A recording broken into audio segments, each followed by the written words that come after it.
Hello दोस्तों, beginners point में आपका स्वागत है। और अभी हम कर रहे हैं चैप्टर 6 सोशल साइंस का। ठीक है। The beginnings of Indian civilizations. The most ancient civilization of India, known variously as the Harappan, Indus and Indus-Saravasti civilization, was indeed remarkable in many ways. It showed how a well-balanced community lives, in which the difference between the rich and the poor are not glaring. In essence, the Harappan societal scenario was not that of exploitation but of mutual accommodations. B.B. Lal said this.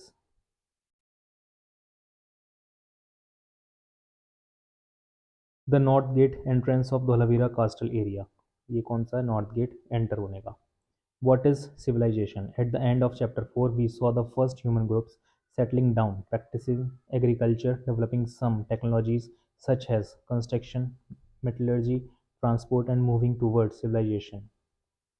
What then is civilization? In general, the term is used for an advanced stage of human societies. To be precise, we will consider here that a civilization should have at least the following characteristics: some form of government and administration to manage a more complex society and its many activities, urbanism, town planning, the growth of cities and their management, which generally includes water management and drainage system, a variety of crafts, including the management of a raw materials such as stone or metal, and the production of finished goods such as ornaments and tools, trade, both internal within a city or a region and external with distant regions or other parts of the world to exchange all sort of goods, some from some form of writing needed to keep records and to communicate cultural ideas about life and the world expressed through art, architecture, literature, oral traditions, and social customs. A productive agriculture enough to feed not just the village but also the cities. It is easy enough to see that all these characteristics are present in most societies in the world today. But when did civilization begin? In the sense we have now defined, civilization began at different times in different parts of the world in the region known as Mesopotamia, modern Iraq and Syria. That happened about 6,000 years ago, and the civilization in ancient Egypt followed a few centuries later. You will learn about these and a few more civilizations in a later grade.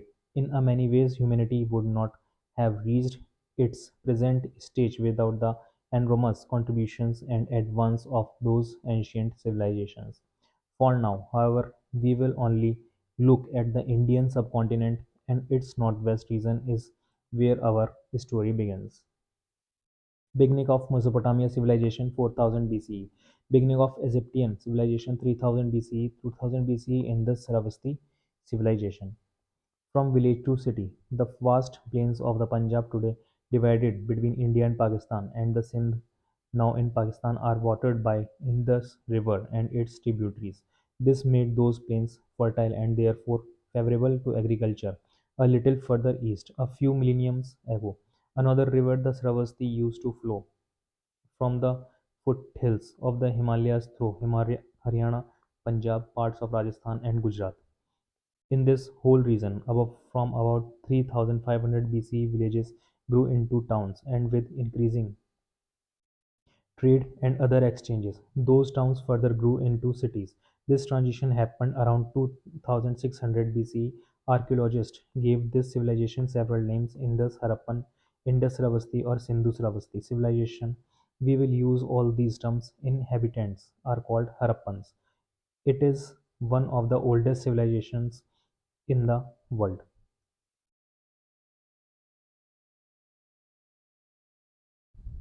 This development is also called the first urbanization of India.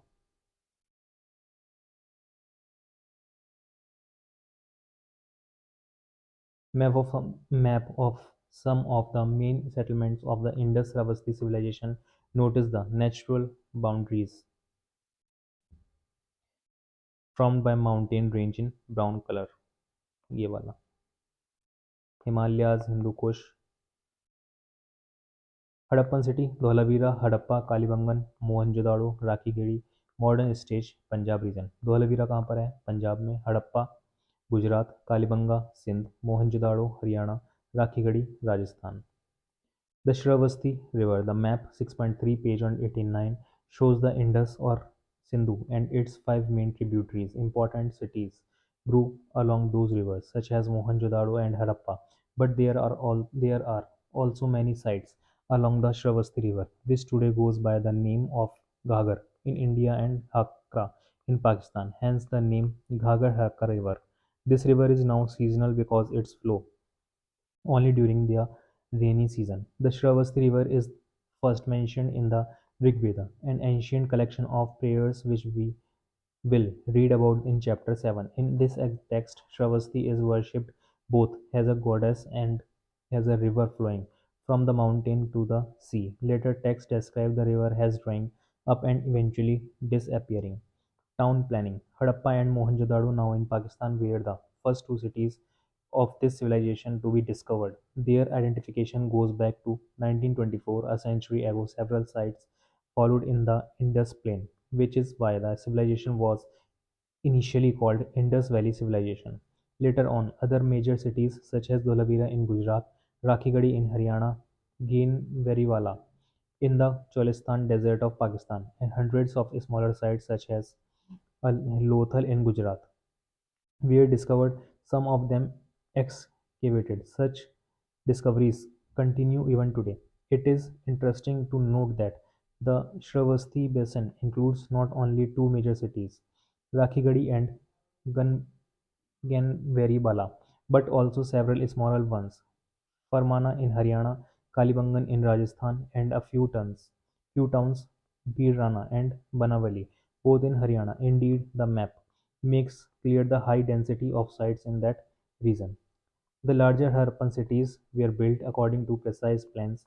They had wide streets, which were often oriented to the cardinal directions. Most cities seem to have been surrounded by fortifications and had two distinct parts: the upper town, where the local elite probably lived, and the lower town, where common people lived. Some large buildings seem to have been used for collective purposes. For instance, warehouses where goods to be transported were stored. In individual houses of various sizes lined the streets and smaller lanes. Interestingly, the quality of construction was the same for small and big house. All those buildings were generally made of bricks. The purpose of some of the structures remain a matter of debate. This is the case of the famous Great Bath in Mohenjo-daro, a small but elaborate tank which measured about 2 into 7 meters and had waterproofing materials such as natural bitumen, a form of tar, applied on top of carefully laid out bricks. The tank was surrounded by small rooms, one of which contained a well. There was a drain in one corner of the tank to empty it from time to time and refill it with fresh water. ये हो जाएगा top पे, a wide street at Kalibangan Rajasthan in the lower town area. ठीक है, right में housing area in Dholavira with perpendicular, ये housing area है। ठीक है, streets in the middle town. Bolivia had three distinct zones, not two as in other cities. Also in this city, the foundations of most buildings were made with stones.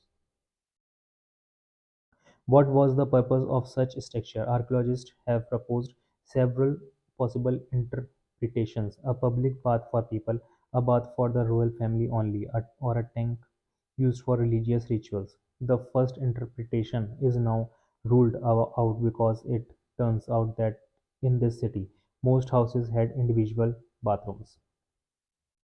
Water management ये पढ़ेंगे अब।